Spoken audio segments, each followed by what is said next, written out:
அச்சடித்து ஒட்டியிருக்கிறது. மது வீட்டிற்கும் கேடு, நாட்டிற்கும் கேடு. அதே போல புகைப்பிடித்தால் புற்றுநோய் வரும். ஏன் இந்த கூல் லிப்ஸில் கூட இந்த புகையிலை பாக்கெட்டில் அச்சடிக்கக்கூடிய அந்த வாசகங்களை நீங்கள் அச்சடிக்கக்கூடாது?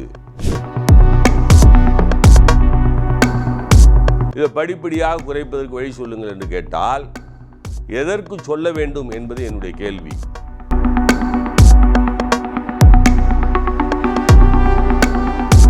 ஐயா, இன்னைக்கு இளைய சமுதாயத்தை அழிக்கக்கூடிய புகையிலை, மது, இப்போ பார்த்தீங்கன்னா யங்ஸ்டர்ஸ் மத்தியில் இருக்கக்கூடிய இந்த கூல் லிப்ஸ் அப்படின்ற ஒரு ஐட்டம் சொல்கிறாங்க.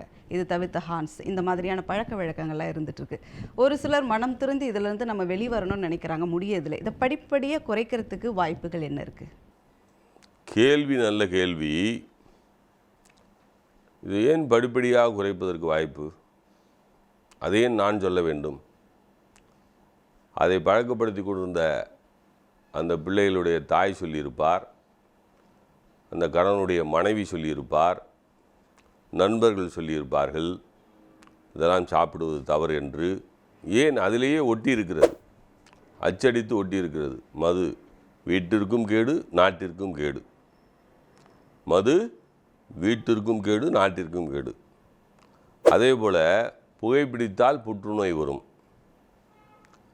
அந்த ஆன்ஸ் போட்டால் புற்றுநோய் வரும். கூல் லிப்ஸ், மதுரை உயர்நீதிமன்ற கிளையில் மாண்புமிகு நீதிபதிகள் ஒரு கருத்தை சொன்னார்கள், அது பத்திரிகையில் படித்தேன்.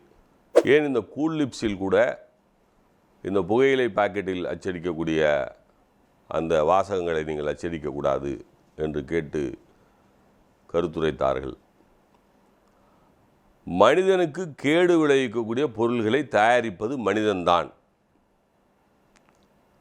இதை வேடிக்கை பார்த்து கொண்டிருப்பதும் மனிதன்தான். இவர்களை நல்வழிப்படுத்த வேண்டிய பொறுப்பு எனக்கில்லை, நான் அதற்கு காரணமும் இல்லை. ஒரு தாய் சொல்லி கேட்காததை, ஒரு தமையன் சொல்லி கேட்காததை, ஒரு தமக்கை சொல்லி கேட்காததை, ஒரு மனைவி சொல்லி கேட்காததை, ஒரு தகப்பன் சொல்லி கேட்காததை, நல்ல நண்பர்கள் சொல்லி கேட்காததை,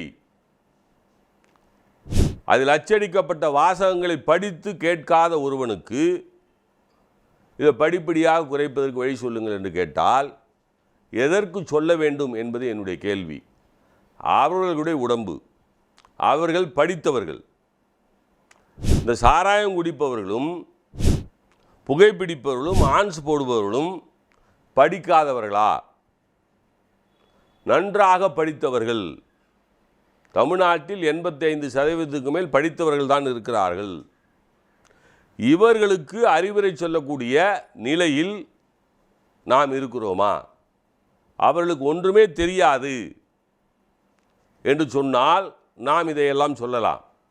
என்னை பொறுத்த வரைக்கும் இந்த குடிகாரர்களுக்கும் இந்த புகைப்பிடிப்பவர்களுக்கும் தெரிந்தே தவறு செய்கிறார்கள், தெரிந்தே தவறு செய்கிறார்கள். ஒரு தாயும் மனைவியும் தமக்கையும் தந்தையும் சொல்லி கேட்காத இவர்கள் இந்த அல்மா சித்தா வேலாயுதம் சொன்னால் கேட்பார்கள் என்று எப்படி நான் நம்புவது? அதனால் தயவு செய்து என்னை மன்னித்து விடுங்கள்.